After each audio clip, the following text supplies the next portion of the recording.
Hey Rebel Rouser, I'm Alan Voivod and this is Star Wars 7x7, your daily dose of Star Wars joy, and thank you so much for joining me for it. So we're gonna count down to the finale of the Bad Batch. It's happening just 2 days from now, but we're gonna do that while keeping everybody in a safe zone here, and we're gonna talk about something that we haven't talked about yet here on the podcast, which is Star Wars Outlaws. So a trailer dropped a little bit ago, and we're going to talk about the highlights of that trailer today, and then there have been other videos released about it and also some long form stuff online about it too, so we'll kind of summarize that stuff while we wait for the Bad Batch finale. And before we begin, I do just want to say thank you so much to all of the patrons who help make this show possible for you every single day with their support at patreon.com/SW7x7.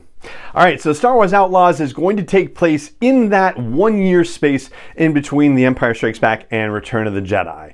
And we know that this is the case, well, because they've told us previously, but also because of something that happens in the trailer where we see the hero of Star Wars Outlaws, Kay Vess, looking at the carbonite block of Han Solo hanging on Jabba the Hutt's wall in Jabba's palace. So yeah, that pretty much puts us right into that between ESB and ROTJ space, and I think maybe possibly a little closer to Return of the Jedi comparatively speaking, because of that whole War of the Bounty Hunters thing where once Boba Fett got the carbonite block and everybody was after him trying to steal it from him, and then it was thawing out and all that other crazy stuff that happened in that comic series and all the crossover stuff. So we find out that there are 5 particular criminal syndicates that are going to come into play in this, including the Hutts and the Pikes and Crimson Dawn, which we've heard about.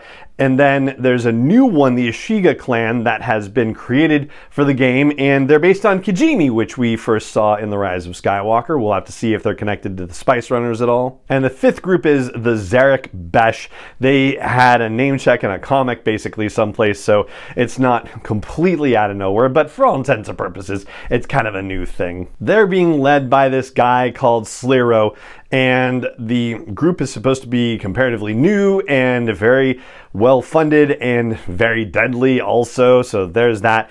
And apparently our hero Kay Vess has done Sliro wrong in some fashion. So Sliro's gunning for her, and it has some hunter that's one of the best in the Outer Rim assigned to the job, but apparently this hunter finds out that Kay Vess is mixed up in something even bigger and is mad at Sliro because Sliro didn't tell this hunter that Kay Vess was connected in some fashion. And I think that's going to tie in to the fact that what happens in the gameplay is that you're supposed to be working to build your reputation by taking jobs with these various criminal syndicates and whatnot. So everything is about your reputation. There's a scene where she shows up to talk at the Pikes, and the Pike leader there has her thrown out and says, "You're new here, come back when you're not." So it's all about gaining reputation credits within the game. Maybe credits isn't exactly the right word for it, like reputation points or something to that effect, but I think you get the idea. But whatever the bad blood is between Sliro and Kay Vess, where Sliro has a price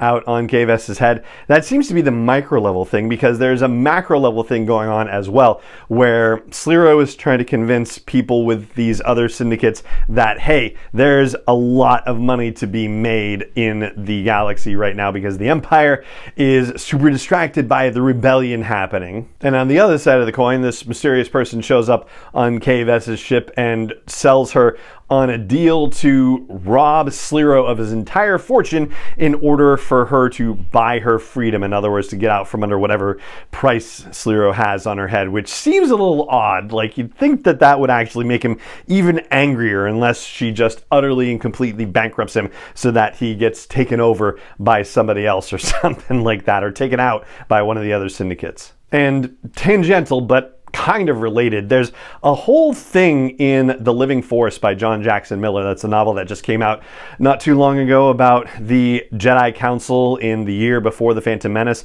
And the bad guys, like in this particular part of the galaxy, one of them is talking about how when there are 2 bad groups or 3 bad groups or 4 bad groups, like looking at the dynamics of what happens when there are so many groups fighting for resources and whatnot, and the stability or instability of those dynamics. And she says that like when it's 5, that's when things are the most unstable and crazy. And that's exactly what we have with Star Wars Outlaws. Oh, and since you're probably wondering, because I mentioned Crimson Dawn earlier, yes, in the timeline, Kira would still be in charge of Crimson Dawn, and there have been reports separately that she will appear in the game, which is pretty fun. And so while Kay is working with the various criminal organizations and boosting her reputation score, she's also, I guess, working toward this bigger heist situation and is putting together some sort of crew for that as well. So I'm sure there will be a lot of other interesting scoundrels that appear as part of the shenanigans. So yeah, that's pretty much the high-level stuff that I think is worth flagging for you in regard to the Outlaws story trailer that came out just a couple of weeks ago. And that's going to do it for this episode of the podcast. We'll talk about more Outlaws stuff tomorrow, but in the meantime, please help more people find this daily dose of Star Wars joy for themselves. You can do that by leaving a rating or review. You can do that by hitting a like, a subscribe, a follow, a join button. Those tell the almighty algorithms on the various places that this is worth serving up in search for people and in recommendations and whatnot. And you can recommend it to your friends too. That would be super awesome to do. And if you really value this daily dose of Star Wars joy in your life, you can also help support its creation and production. You can learn more about that at patreon.com/SW7X7. And it just remains for me to say thank you so much for joining me for this episode of the podcast, as always. And may the Force be with you wherever in the world you may be.